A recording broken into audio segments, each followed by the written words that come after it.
¿Alguna vez han pensado qué pasaría si nuestro propio cuerpo empezara a secarse desde dentro? Pues hoy vamos a meternos de lleno a analizar el síndrome de Sjögren, una enfermedad tan compleja como interesante. Suena poético, ¿a que sí? Pero ojo, que para miles de personas esta metáfora de convertirse en un desierto por dentro no es poesía, es su realidad de cada día. Así que venga, vamos a ver qué hay detrás de todo esto, vamos a entender qué es exactamente, a quién afecta y sobre todo cómo se manifiesta en el día a día. Para empezar a entender el Sjögren, tenemos que ir a la raíz del problema, que no es otra que un ataque que el cuerpo se lanza a sí mismo. Vale, a ver, vamos a traducir esto a un lenguaje más de la calle. Autoinmune significa que tus propias defensas, las que deberían protegerte, se confunden y atacan a tu cuerpo. En el caso del Sjögren, se centran en las glándulas que fabrican la humedad, como las de los ojos o la boca. ¿Y cuál es el resultado? Pues como es lógico, lo que se conoce como el síndrome seco. Y aquí viene un dato que llama muchísimo la atención. ¿A quién afecta? Y la respuesta es, de forma abrumadora, a las mujeres. Fíjense en la proporción, es que hablamos de hasta 15 mujeres por cada hombre, una diferencia brutal. La gran pregunta es, ¿y esto por qué pasa? Pues la verdad es que la causa exacta sigue siendo un poco un misterio. No hay un único culpable, todo apunta a una combinación de genes y factores del entorno. Lo que sí se sabe es que suele dar la cara en la mediana edad, normalmente entre los 40 y los 60 años.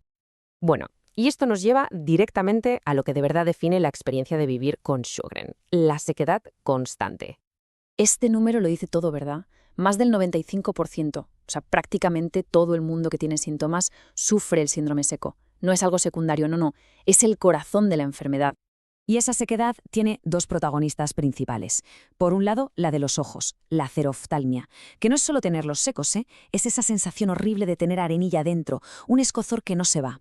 Y por otro, la sequedad de boca, la xerostomía. Y esto va mucho más allá de tener sed. Es una sequedad que puede hacer difícil hasta tragar, que dispara las caries y que incluso puede causar grietas dolorosas en la boca. Pero, y esto es muy importante que quede claro, el síndrome de Sjögren no se queda solo en la sequedad.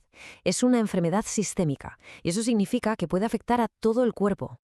Aquí hay que hacer una parada para diferenciar dos tipos. Existe el Sjögren primario, que es cuando la enfermedad aparece por sí sola, pero luego está el secundario, que es cuando viene, digamos, mal acompañado por otra enfermedad autoinmune que la persona ya tenía, como el lupus o la artritis reumatoide.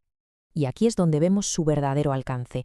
Un cansancio crónico, una fatiga que no se va ni durmiendo 8 horas, dolor en las articulaciones, muy parecido al de la artritis.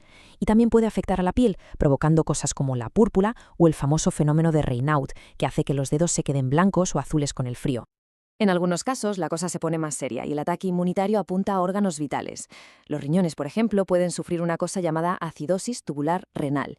Y esto es un claro ejemplo de por qué es una enfermedad que necesita un seguimiento médico muy de cerca. Claro, con todo este abanico de síntomas, la pregunta es, ¿cómo se llega a un diagnóstico claro? Pues es literalmente como montar las piezas de un puzzle. Una de las primeras piezas, y de las más importantes, se busca en la sangre. Se buscan unos autoanticuerpos, que son como unas señales de alarma que nos dicen que el sistema inmunitario está atacando al propio cuerpo.